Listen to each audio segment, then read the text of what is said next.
Chip here with Frank Ivy Nursery and Garden Center on Bardstown Road. When you talk lawn care, most people tend to think of spring with crabgrass control and weed and feed and things of that nature. But did you know fall is actually a better time to feed your lawn? When the air temperature starts to drop, your grass starts to go dormant. And when it does this, it stores up nutrients for the following year. So feeding in the fall will help thicken up your grass next spring. We usually recommend 2 to 3 applications of a fall fertilizer to help thicken your lawn up. You can do this in a number of ways. The first one is you can look at your lawn and see if you have weeds. If you do, we recommend weed and feed. When you apply the weed and feed, you want to do it either early in the morning or you need to mist your lawn so that the grass is wet for the weed killer to actually stick to the weed. If you do it when it's dry, the weed killer really won't stick and you won't get the results you want. If you don't have that many weeds, you can just do regular lawn food. The third step is a winterizer.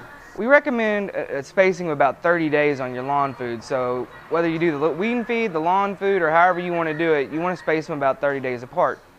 Another thing you can do to help thicken up your lawn and increase the quality is to aerate. Aerating puts little holes in the ground that allows for moisture and nutrients and actually air to reach the roots to thicken up your lawn. If you've been feeding and aerating and you still haven't got the results you want in your lawn, another thing you can do is put down lime.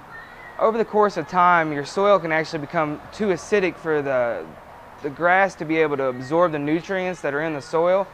Putting down lime will help lower the pH and make those nutrients easier to absorb for the grass. When you put down lime, you want to do about 50 pounds per 1,000 square foot. Don't try to skimp and just do like 1 bag for your whole lawn. That really won't change the pH that much and you'll just be kind of wasting your time. Another thing you can do in the fall to help with your lawn is seed or sod. When it comes to seeding, we recommend a blended fescue versus one type of fescue. The reason being is if you get a disease or something like that and you only have one type of fescue, it'll wipe out your whole lawn. By having a blend, you help prevent against total kill if you do in fact get a disease. Also, when it comes to seeding, I know a lot of people like to do the hand method and stuff like that, but that's really not going to give you a nice even spread. If you're doing a small area, you can use a spreader. But for best results, we really encourage you to get a power seeder. A power seeder kind of looks and works like a lawnmower as far as how to use it, but it actually pushes the seed down into the soil and gives you a nice uniform spread across your entire lawn. If you're doing an overseed, you can probably get away with like 5 pounds per 1,000 square foot. If your area is bare and you really want to do a good job, we recommend 10 pounds per 1,000 square foot. Sodding is another option. Our sod comes in 18 inches by 6 foot strips, a square yard. So if you need to know how many pieces of sod you need, what you need to do is figure out your square footage. This is done by length times width.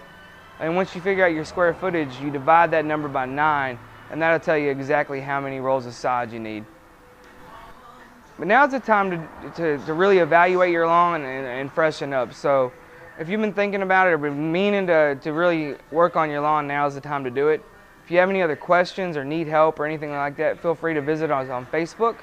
You can call us at 454-4000, or you can check us out at audiegardencenter.com.